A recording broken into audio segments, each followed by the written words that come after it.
नमस्कार, India daily देख रहे हैं आप और आपके साथ मैं हूं ऋतु। बुलेटिन की शुरुआत करेंगे और आज बात करने वाले उस अहम मुद्दे की जिसको लेकर के इस वक्त पूरे देश भर में चर्चाओं का बाजार इस वक्त गर्म है। भारत के पड़ोसी देश बांग्लादेश में बीते कई दिनों से उथल पुथल जारी है।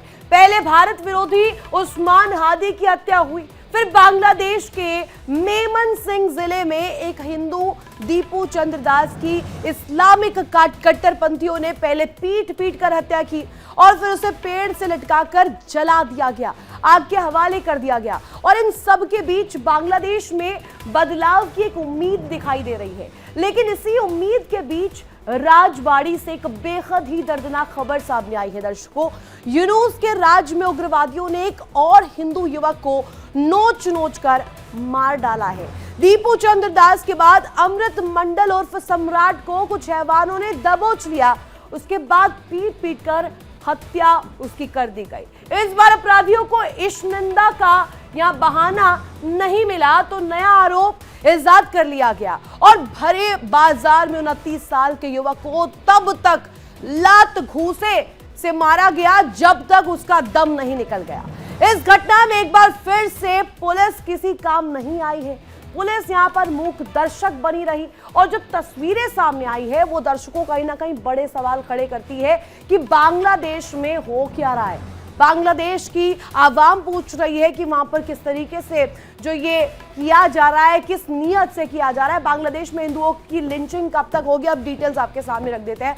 यहाँ पर देखिए, बांग्लादेश में हिंदुओं की लिंचिंग को लेकर के बड़ा सवाल यहाँ पर किया जा रहा है। बांग्लादेश में हिंदुओं की टारगेट किलिंग अभी भी जारी है। एक के बाद एक नए नए नाम सामने आ रहे हैं, चाहे दीपू चंद्र दास हो या अमृत मंडल हो। पहले दीपू चंद्र दास और अब अमृत मंडल का नाम सामने आ गया है। ये जो क्रम है, ये जो सिलसिला है, बदस्तूर जारी है। और ऐसे में अमृत मंडल को लेकर जानकारी कि भीड़ ने पीट पीट कर उसे मार डाला, तब तक मारा गया जब तक वो अधमरा नहीं हो गया, जब तक उसकी सांसें नहीं चली गई। यूनुस राज में हिंदुओं पर इसी तरीके से अत्याचार हो रहा है, इसी तरीके से बर्बरता हो रही है।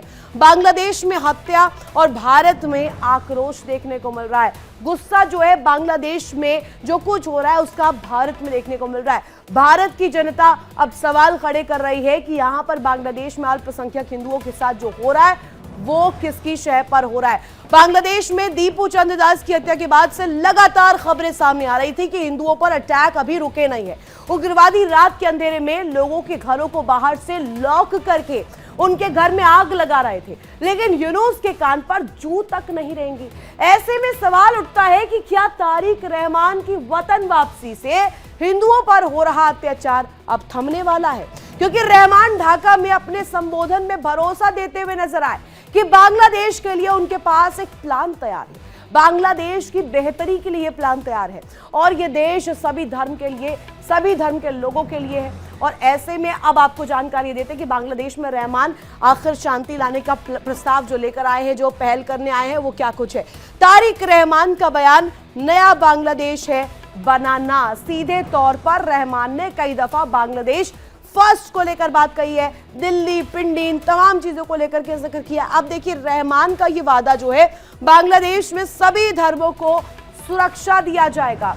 कहा जा रहा है कि हर धर्म के व्यक्ति का सम्मान बराबरी से बांग्लादेश में होगा। रहमान का संबोधन, मेरे पास बांग्लादेश के लिए प्लान तैयार है, खाका तैयार है, जिससे बांग्लादेश की उभरती तस्वीर वो पेश करेंगे।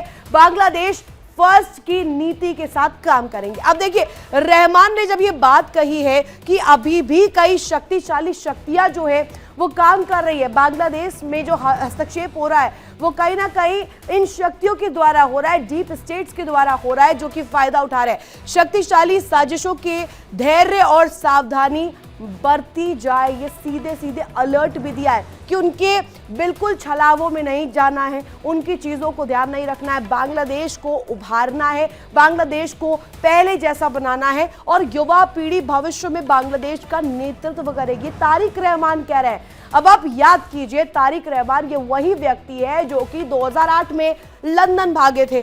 सुरक्षित बांग्लादेश निर्माण की जरूरत है। अब सीधे तौर पर कह दिया गया है कि हर धर्म का व्यक्ति यहाँ पर सुरक्षित महसूस करे। इस परिदृश्य से काम करना जरूरी है। साथ ही साथ रहमान जो शांति प्रस्ताव लेकर आए हैं उसमें यहाँ पर पूरी तरीके से कहा गया है कि पहले जो बांग्लादेश था यहाँ पर हर धर्म के व्यक्ति का सम्मान इक्वल अंदाज में किया जाता था, अब वैसी ही स्थिति जो है उत्पन्न करने की कोशिश की जाएगी। तो देखिए दर्शकों, बांग्लादेश में अगले साल आम चुनाव है और चुनाव से पहले तारिक रहमान की वापसी कई मायने रखती है। इस चुनाव में बांग्लादेश अवामी लीग को चुनाव लड़ने से प्रतिबंधित कर दिया गया है। ऐसे में बीएनपी अगर चुनाव में जीत हासिल करती है तो तारिक रहमान बांग्लादेश के प्रधानमंत्री बन सकते हैं। लेकिन सबके बीच फिलहाल जो बांग्लादेश के हालात है वो डरा देने वाले हैं। खासकर गैर मुसलमानों के लिए जो स्थिति है, हिंदू समुदाय पर बड़े हमले बढ़ रहे हैं, मंदिरों पर पथराव और घरों में आगजनी जैसी घटनाएं हो रही है। ऐसे में सवाल उठना लाजमी है कि क्या बांग्लादेश में अल्पसंख्यकों की जो जिंदगी है अब सुरक्षित है भी या नहीं, और आखिर कब रुकेगी भीड़ के नाम पर होने वाली ये बेरहम हत्याएं। ये सिलसिला कब रुकने वाला है, कब थमने वाला है, इसका सटीक जवाब किसी के पास अभी फिलहाल नहीं है। और यही वजह है कि बांग्लादेश में 13.5 से घटकर 8% से नीचे हिंदू आबादी दर्शकों पहुंच गई है। और इसका जवाब अब किसी के पास नहीं है। किसी को नहीं पता कि डेमोग्राफिक चेंज जो है हिंदुओं की आबादी में क्यों आया है, क्योंकि पिछले 2 साल में अल्पसंख्यकों पर 65 गुना हमले बढ़ गए हैं, 65%। अब चलिए डिटेल्स आपके सामने रखते हैं। बांग्लादेश में हिंदुओं की जनसंख्या में जो गिरावट है वो क्या दर्शा रही है, वो किस तरीके से सामने आई है, अब जरा जानकारी आपके सामने हम रख देते हैं।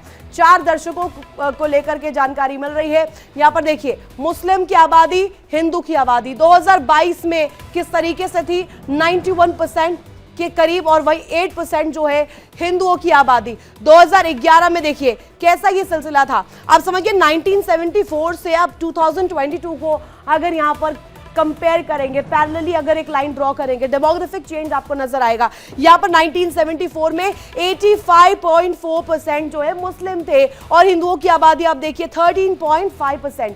अब वही कंपेयर कर लीजिए 2022 में जो स्थिति है, 91.1% मुस्लिम आबादी थी और वहीं हिंदू की आबादी अब कितनी रह गई है, मात्र 8%, जो कि चिंताजनक है। और साल दर साल जो ये बदलाव हुआ है, आप देखिए पहले 13.5%, फिर 12.1%, फिर 10.5%, फिर 9.3%, 8.5% कब था 2011 में, और 10 साल में महज देखिए 0.5% बदलाव हो गया है। ये 0.5 आपको सुनने में बहुत छोटा लग रहा होगा, लेकिन अगर नंबर्स आप कैलकुलेट करेंगे तो ये बहुत बड़ा नंबर है। और ऐसे में 1974 की जनगणना के अनुसार उस समय बांग्लादेश की कुल आबादी में हिंदुओं की हिस्सेदारी 13.5% थी, यानी कि 13.5% वहां पर हिंदू रह रहे थे, जबकि मुसलमानों की जो संख्या है वो 85% के तकरीबन थी।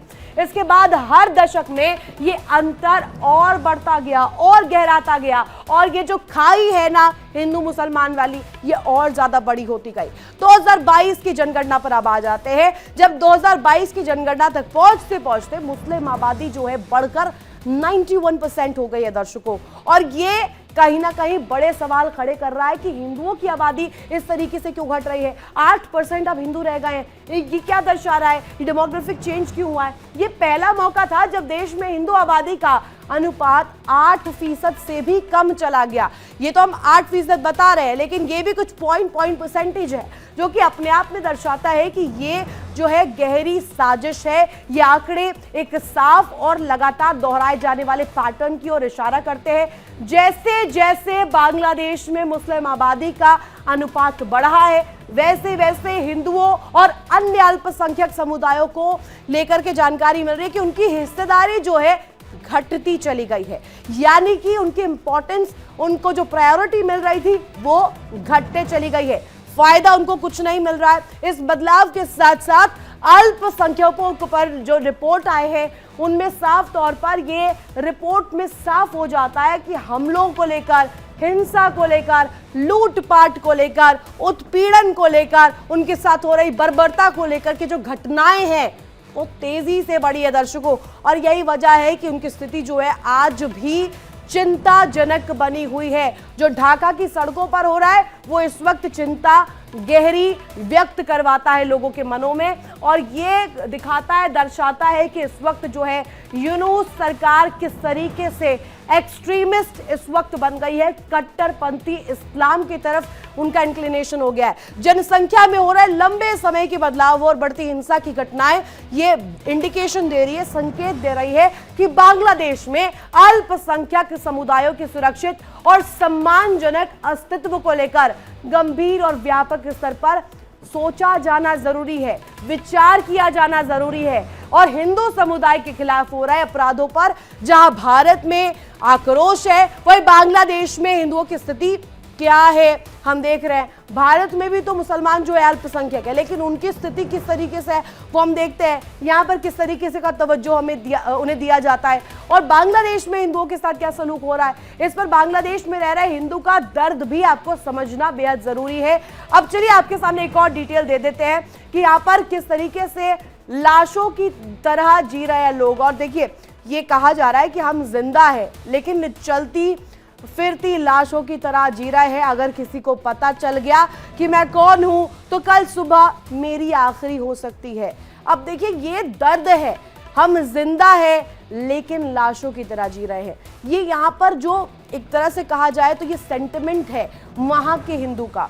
लगातार हो रही हत्याओं और आगजनी की घटनाओं ने पूरे बांग्लादेश में डर का माहौल बना दिया है। दर्शकों, मानव अधिकार संगठन ने यहाँ पर देखिए किस तरीके से इसको लेकर के प्रतिक्रिया दिया। 2025 में अब तक हिंसा में 184 लोगों की जान जा चुकी है।